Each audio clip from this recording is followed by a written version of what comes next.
Yeah, say what you said again. We forget how good a player is when they get traded a lot at Russ, huh? Oh, come on, man. I have a Ty. You brought up a good point about the Lakers, especially how they do roster moves. You know, once they get a certain couple of role players that they're gonna look to trade them after a while. I think it's interesting how comparing the Lakers to other like I would say big market teams. So it shows that such as a what is Miami a big market? Yeah, yeah. Yeah, Miami. I it's say okay, Miami. so Miami, a New York, both LA teams. It's kind of interesting how you don't see them kind of take that time to develop the homegrown players, but they'd rather get those big name free agent players and just kind of Make it figure it out. Yeah, yeah, but yeah, no. But I've said is they've never been a homegrown besides Kobe and Magic and a couple other players and like Michael Cooper and a couple in the 80s. They always been that acquired free agent type of like they acquired Kareem in free agency way long ago. So they've never been that type of organization to do that. That draft those couple of years the draft from when I think when D'Lo first got drafted because he started off to where to what was that the 2017 draft Alonzo that was if that I feel like if they would have kept that squad together they would have been nice and just I guess just added pieces as they go. But I mean, knowing that it's LA, ain't nobody got patience out there. So that's what that's literally my bad. That's literally the point out. That point was what I'm saying. Their culture is not going to allow them to have a rebuild. We're talking one of the biggest organizations in sports. Their culture is not going to say, okay, let's. They could have had like you said, if they committed to it, they could have had a hell of a rebuild. You go look at all the talent they had. That team would have been very good. Russell, Ingram, Lonzo, all of those things. They could have had a hell of a rebuild. And to Carl's point, we're talking about them being so transaction-based. It's true, but I go back and look at the 80s. Magic was homegrown. Coop was homegrown. Byron Scott was homegrown. AC Green. Kareem was that superstar player, but they did kind of build around that. I go look at the Shaq Kobe era. Kobe was homegrown. Derek Fisher was homegrown. A lot of other guys. And to around 2003, they did make a couple of moves here and there, but there was more of a commitment to a core outside of their best couple of players. With this thing here, I really think this is a reflection of the GM style. Like what we're seeing right now is a reflection, I think, of a really bad GMing style where it's like, no, we got to rush this process. We got to get this guy. We got to get this guy. And I just, like you said, I just don't think that's really conducive to building something that's going to consistently be good. You know what I'm saying? If you don't, like we said it a couple episodes ago, my bad, but we said a couple episodes ago, one of y'all pointed out to me, AD and LeBron are the only two dudes left from that team that won in 2020. That's not acceptable.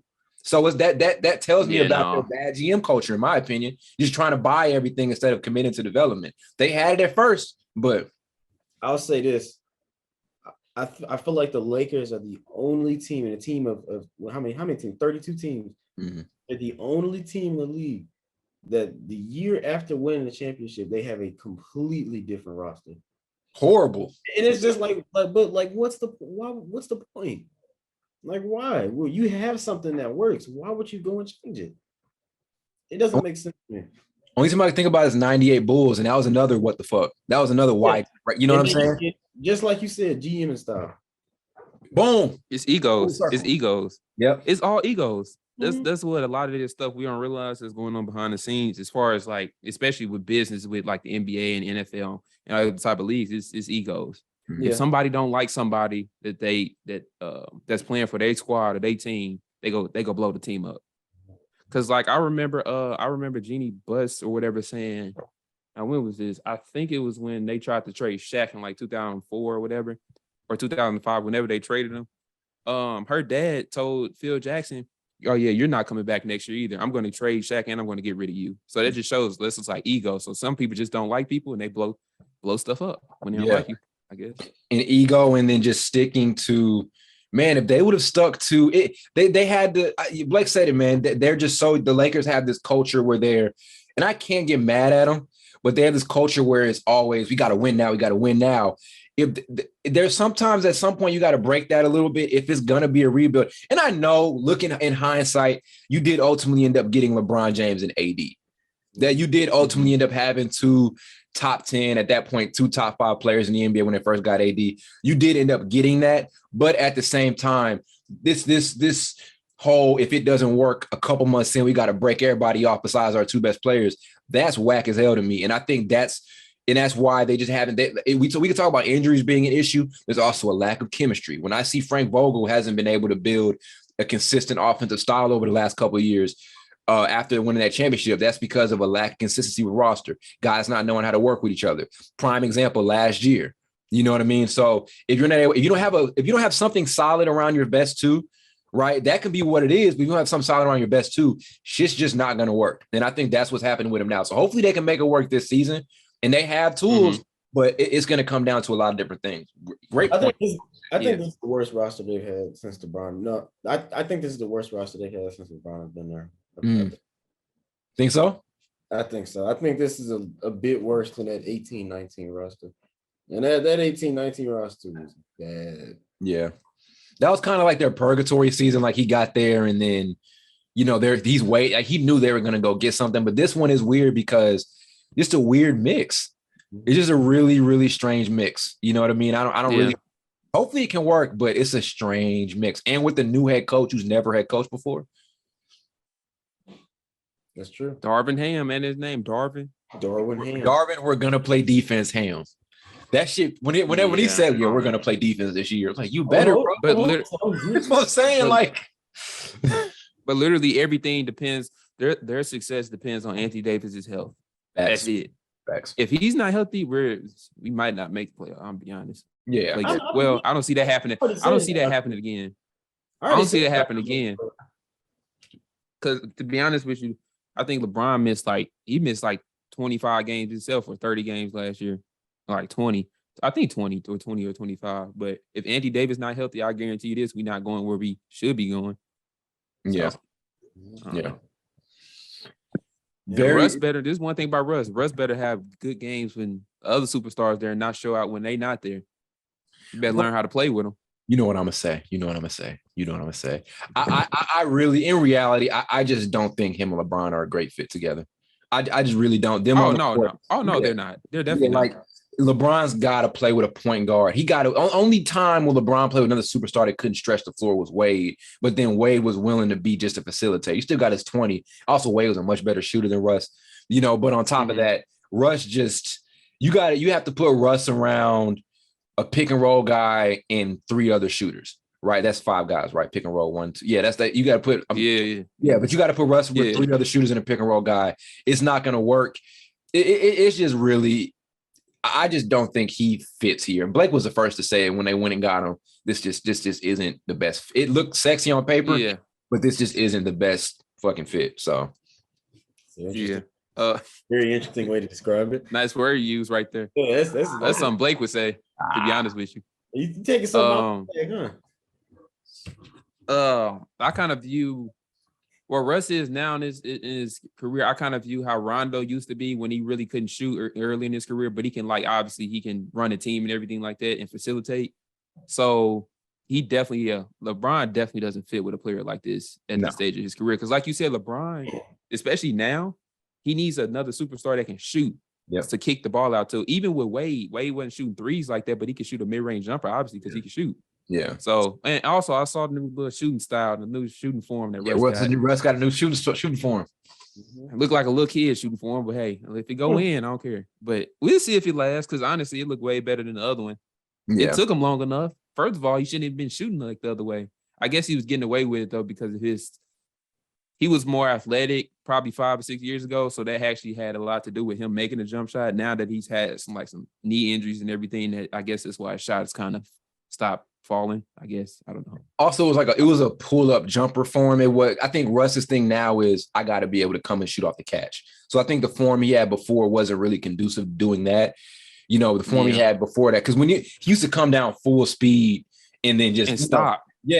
Now it's like I got to be able to, spot up and knock down shots. So I think that's why hopefully it works for him. This is like a lower. I'm gonna keep mentioning. I've never seen an all-star player his caliber, an MVP Mr. Triple Double. You like Mr. Triple Double? That's what you like. You like the triple double shit, yes, sir. I never seen. Ooh, I love me a triple. Oh, double. that boy was. He used to tell me about. He used to tell me about them triple doubles all the time when they happen. I've never seen nobody do it. He was right. He was right. I've never seen nobody do this.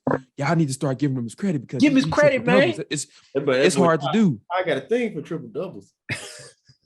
Been holding on them triple doubles. Think about how hard that shit is. No, it's hard. It's hard, but it's in sports though. It's what have you done for me lately? We don't care about what happened 3-4 years ago. That's facts.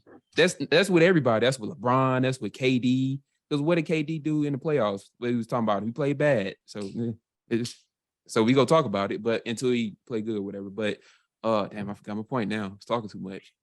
Damn. Yo, that Russ, he can't remember what he was saying. Yeah. It came, got my ass back. Russ came in and told you to shut your ass up. Basically, because I can't remember shit. I think I was saying, damn. That's a nice. I think I was saying, huh? So that's a nice looking chair right there. You know, you can sit in it and remember what you was gonna say. I can't. I might need y'all to say something because I really blanked out and forgot what I said. But yeah, I think it's gonna. It's all good. It is probably a good point too. I hate when that shit happens. It's a good point, then I forget it. But no, like I said, really strange situation. I like the Shooter pickup all in all. It does give him some insurance, but yes, I can still see this thing not working. Yes, it's still a really weird roster. That starting lineup is going to be very, very strange. I'm not pro starting Patrick Beverley with Russell Westbrook at all. I don't care. I don't like using Pat Bev as a stretch shooter. I think with this Shooter pickup, I think they're gonna trade Russ. I think so because I don't. Man, are you gonna play? You're gonna play Dennis Shroeder and Russ in the same backcourt? I'd rather do that than play him and Bev in the same backcourt. To be honest. Who's gonna play off the ball then? Because one of them's got to have the ball in his hand. That's true. Maybe they do the 2-guard interchangeable thing, but like I said, now you got to fit LeBron into that shit. LeBron got to bring the ball up too. Remember when the niggas was playing Russ and Rondo together at the same time on the court? That was but I remember I was gonna say. I remember I said I don't know if I've ever seen an MVP type of former MVP or all-star type of player brick shots like Russ did. I was trying to make fun of him, but I don't know.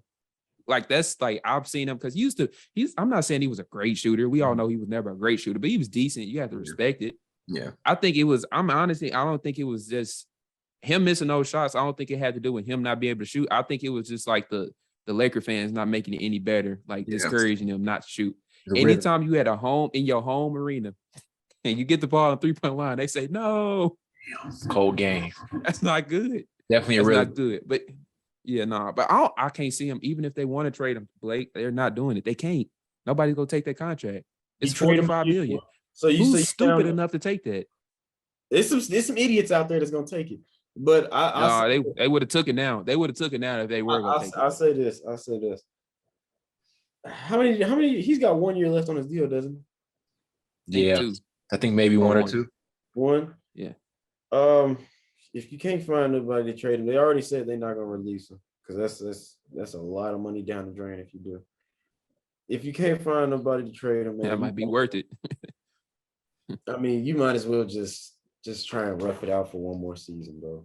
But they said he doesn't want to get traded to it. He's not going to accept to get traded to a team that's going to buy him out. He doesn't want to get bought out. So I don't even know if that's a thing because like they give they have a 2028 first round pick and 2027. So like 5 years from now that nobody cares about, especially now. So they have throw them picks in with, I guess, with a player or whatever. And then whatever team he goes to, most likely buy him out, but he doesn't want to get bought out. So I don't know how that's going to work. It's very weird. I hate that it's come to this. I mean, but I still think, bro, as much as the jokes we shut up, nigga. I knew he was going to get like that. As all the jokes we do, man, we like to joke around on here. We some jokesters. But Russ is still a really good player. I look back to that season 2 years ago in Washington. He had a very good season. I just think he had a very good second half. Okay, second half. The first half was ass. I just think that him in LA right now, it was not the best. It just wasn't good.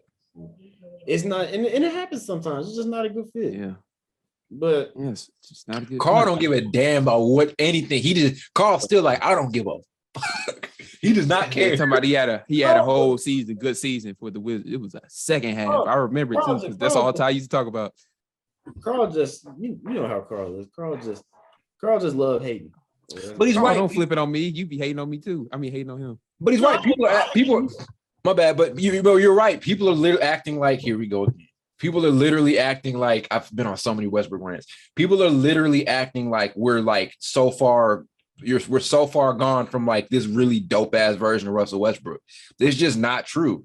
He just isn't why can't we sit and realize that players can be in bad situations? Why can't we do that? Why can't we act like for basketball reasons there just isn't a great fit sometimes? I'm just keeping it a buck. So let's go with us three. If we're playing 5-on-5, it wouldn't be smart to have me, you, and Blake on the same team. It wouldn't. I'm dropping 80. That's domination. I'm saying domination. From a fit standpoint. When we have one that has some good games, but we have that was a bad analogy. Yeah. But all in all, y'all know what I'm trying to say. Like we act like it's such a casual take. There can be such thing as a bad fit, a bad roster fit. We're seeing it in LA. Frank Vogel had no idea what to do. So this is simple as that. You put him in a bad spot by doing very that. True. Very put him true. in a very bad spot, and he was made out to look like the scapegoat. That's very true. I hate how they did him. I like Darwin Ham. He seemed like a good coach. I really don't want that to happen with him, but I have a feeling that's because I'm be honest, I don't like the way Russ he was like, I don't know, but for every reason we've never meshed, or he didn't like me or something he said like that. I'm like, Russ, bro, even if that's true, you literally never held yourself. Part of my problem is from the season Russ had, he never held himself accountable. That's my biggest problem. Yeah. Like he'd have a bad game and he'd come out on a press conference and say, oh, we need to play better. No, you do. Mm-hmm. At least just say, I need to play better. We need to play better. Thing. He never held himself accountable. That is true. I tell you what's funny though, when they said that boy had he was having back pains because he said he wasn't accustomed to sitting that long on the bench. That was hella funny. That was funny. Motherfucker. He might have had back problems from a certain tire he used to wear outside of basketball, but oh my God. Wow. He shot that one from the free throw line. That certain tire. From the half court line. Damn. Yeah, no, I was just playing, but you know, whatever you want to wear is whatever. I can't stand. I don't know what Blake doing. But yeah, it'll if we can make our realistic prediction, where do you guys see them sitting in the West? Realistically, I can't even answer it because it's such like optimism. Like I really don't know. You don't know. I want to say 5. No, I'm not confident in 5. No, Want to say 6. This is insane that we're saying. I think it's crazy that we're not sure with the LeBron and Anthony Davis team. This is insane to me. Because Anthony Davis, literally, I should send y'all this clip. Anthony Davis was playing with himself on 2K. 5 seconds in, he was playing with himself. They gave him the ball. He collapsed and fell. Oh, and yeah, started hurting his knee on the game. He was playing. Yes. Man, and then it was sad. It was sad music in the background. Anthony Davis just had a dumb look on his face. He was like, I remember that. He got hurt. Yeah, he got hurt. That's crazy. Damn, AD. Cold world. They should be top 5 in the West in a perfect world, which is crazy to think that. But we have to. I think they won't. Blake, where do you have? That's what I really want to know. I got them at 10. Oh my God, he's serious too, and I'm serious. Dang. I'm serious. I got